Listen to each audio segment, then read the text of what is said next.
Hello, educators. Welcome back to the short story writing workshop. So we're going to circle back to some ideas related to pacing. Pacing as in how long should the short stories be? And then also pacing as to how much time do we spend on this in class? So let's get started. So this is part 4 of the short story series writers workshop. And we're going to talk a little bit about pacing. So this comes up every time we write something in school or anytime we write anywhere, even if you're a published author, is how long can this be? Sometimes your students might be saying, how long does this have to be? And others are saying, how long can this be? And I think that this is a really important thing that we have to think about. When I first started teaching, I was like, oh, as long as it needs to be, just write as much as you need to, as long as you need to, whatever moves you, whatever fills your story up. And I made this big mistake because that year I had 6 classes of over 30 students in each class. Do the math. That's a lot of papers to read, a lot of students to work with. And I found some students were turning in like 30, 40 pages. And really, it was 30, 40 pages, and it still hadn't even got really into the plot. So pacing was a real concern. I wasn't sure how to teach short story at that time. And I also didn't know how to really manage papers and grading and things like that at the time either. So I think it's really important to come at this with the sense of the pacing of the stories and the pacing of the unit. So I'm going to talk about both of those here, and I hope that this is helpful for you. So my recommendation for the short story unit is to do a unit that blends short story reading and writing, but really focuses on reading to serve the writer and our students. So a lot of times you're going to get like a prescribed or structured curriculum that is like short story unit. And you're going to go through all the traditional short stories like Lady or the Tiger or Most Dangerous Game or Thank You, Ma'am, like any of those, which are wonderful short stories, but they're really in the service of the reader and trying to do a plot structure or trying to find out what the story is about. And it's really reading to sort of decode the story or to tell the teacher what it's about, and not really in the service of reading to help the writer. And so I think by flipping the reason that we're reading is really helpful, and it centers our students and makes them agents of their learning. So if you choose a few short stories that help the writer think about their own story, I think that's really important. So we did gathering mentor texts to get a sense of the way that we write fiction, or authors write fiction, and then pull some short stories that are about the length and the kinds of with variety of different genres that will help your students. Read a couple together, have students read them in small groups or like little book clubs, short story clubs, things like that along the way.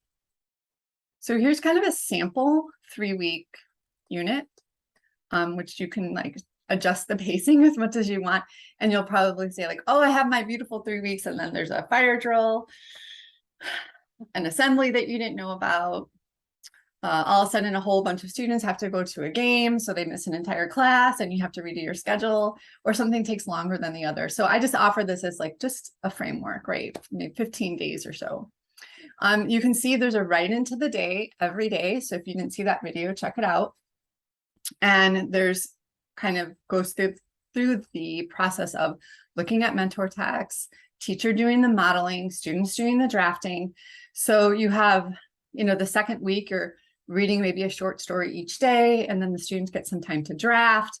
So it's just a slower process of doing the drafting than in the personal narrative, because students keep circling back to short stories. So this is a very broad way that you might approach your short narrative. Oops. Okay, I just changed the slide. Short story calendar. So a brief way of looking at the short story calendar with some different checks for the teacher to do. As you see at the bottom, there's some teacher conferences and some conferences really focusing on the pacing of the story and the length of the story. And this is not meant to restrict the students in their storytelling. Like they could write and write and write really long, but then they need to come back in and figure out what is really essential. And there's a lot of lesson in economy of words or economy in a story to find out what are the essential moments that can move it through a little bit quicker. Now, this length is really important because when you do peer conferencing and you're talking to students about their own papers, if they are super long, you're not going to have the time to read the entire thing and give really meaningful feedback on their work. So this is an exercise in economy, but also in telling stories. And if students want to write something longer another time, please let them do that. Encourage them to do that. Encourage them to take the short story and turn it into a novel if they want. And they can use the write-in time to do that each day, however they want to do that. But for this purposes, you're really kind of doing some instruction about pacing. Okay, so pacing of the story, not pacing of the unit, pacing of the story is really important because we have to think about how the pacing of the story serves the story, right? So which scenes need to move quickly? Short sentences, brief descriptions, intensifying action, teach students to have shorter sentences or kind of zoom right into an action, and you can look at mentor text for that. Which scenes need a closer look, like zooming in? Which scenes need a backstory or zooming out? Which scenes need to slow down, like it's a sensory setting, it's a conversation. These are places where the character needs space to breathe a little, to sit in the moment. So they might be like sitting in a park, and this is where one of our mentor texts, or the writer was in the forest, and like things started happening around her, and that's like several sentences that really allow the character to breathe and look around. Or that first paragraph in A Glass Castle, where the character was, or the narrator, this is a personal narrative one, but where the narrator was sitting in the car watching her mother. And in that moment, the character or the narrator is really noticing and observing. So that scene can be a little slower. Okay, now length is a little bit different than pacing. Length is about the genre. So as I said just a moment ago, if the whole class is writing a fiction, think about it as a sudden fiction or flash fiction. These are two different types of fiction that are published in the real world. So how does the genre live in the real world? And the students say, like, how long does it have to be, or how long can it be? Well, you say, well, how does this genre live in the real world when we're talking about short fiction? And if you open up a book, they might see in an anthology, it could be 5, 10, 20 pages. But again, we don't have time for that in the classroom. As a teacher, if you have 200 students, it's very difficult to do that in a meaningful way. So show them that this is a short fiction, a flash fiction or sudden fiction piece. Have them look at a few and look at the pacing of those and how many words are in those pieces. So I think this is important to think about. 750 words, 1,500 words. How are you going to use those words to tell your story? And so this is where the mentor texts come in handy again. All right, so I've sort of annotated this short flash fiction piece. It's about 1,000 words total. Okay, some of your students will want to do that, 1,000 words. This is the first page. It's about 500 words. So it moves pretty quickly through. You have to think about it. You only have 1,000 words. You got to move through the story pretty quickly. So I have annotated this a little bit, so feel free to pause the video, read it, look at my notes. But what's important about this piece is that right away we find out who's the main character, what seems important to them, where and when this is, what the genre, what's the central conflict, and what's the complication. So that's the first 500 words. Not everything works that way, but that's just a way of thinking about it. So this is a character named Larry. He's in advertising. He goes into the supermarket and puts this patch on his forehead because that patch is a form of advertisement. So right away, we know that this is a science fiction type story. And we know he's in advertising and the setting is in a supermarket. And the problem is once he puts the patch on his head, he starts like having these visions and he starts sweating, and he realized that the power of persuasion is quite intense. Now, this is all very interesting, but really, what does this have to do with Larry? Why is this happening to Larry? Why is this happening to Larry in a supermarket? Well, we start to notice that Larry is really focused on his work and focused on advertising and really focused on like logic and stuff. So he's not really into experiences, but this patch makes him feel these experiences, and it starts throwing his world all upside down. That's the first 500 words. Then we go into the second 500 words here on the next page. And we have a character in the supermarket that has a conversation with him saying, this didn't really impact me very much. And he's like, why is this impacting me, Larry? But the clerk is saying it didn't really impact me that much. So something's happening here. And then Larry goes home and realizes that in the news, this patch has caused havoc like across the city.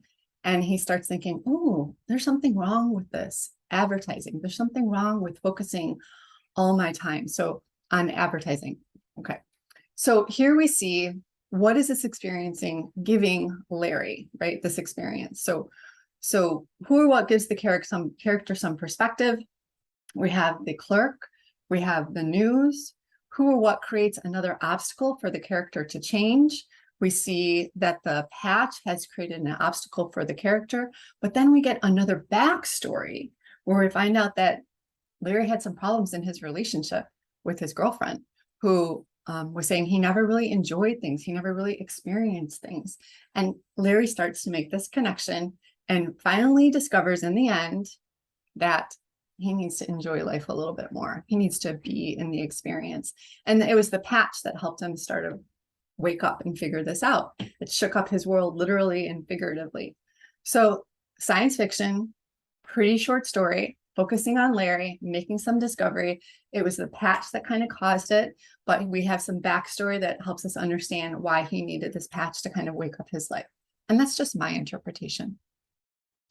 So 1,000 words, 500 to get into the story, 500 words to get out of the story. Now you can use a plot diagram, but I feel like that makes it way too technical and this kind of distracts students from just telling the story. Here's another flash fiction. It's actually a sudden fiction because it's only 571 words. So you can see what can happen in 571 words. And this is sort of a dystopian type story. So I encourage you to pause and read this. And also you can find it online and share it with your, maybe more appropriate for high school students. So this story is about two clowns who are sort of arguing in public, and that's part of their sort of sketch that they do, and people throw coins. But the more violent they become with one another, people want to give them more coins. And this story goes across of 20-ish days or a month long. The previous story with Larry was like 2 days. So that's also important to think about the pacing of the story. So yeah, take a read. This is kind of an intense story that it has some kind of a moral about human behavior, which is really kind of interesting. But I just want you to see what 571 words look like, okay? This is really difficult for students because they're going to spend a lot of time just getting into the story because they don't really know where it's going. So it might be helpful for if you want them to do a 600-word story or a 1,000-word story to kind of pace out their document. You know, a few hundred words to get into the story, a few hundred words to get into the middle, and a few hundred words of story to get out, so that they're not spending all of their words on the beginning. So pacing their story is really important. And if you do this as the writer, they're going to see how they can do it too. Okay, so there's my little quick tutorial about pacing your unit and pacing the story. And I think that this lesson on pacing that you do with your students is going to really make them understand the value of a story, how you get in and out of the story, and they're going to be able to help one another a lot more when they do the peer conferencing, because it's not going to take quite as long. Same with you. You'll be able to look at way more stories and give way more feedback when they're more concise. So let me know if you have any questions or how I can help you. Please reach out, and in the meantime, keep writing.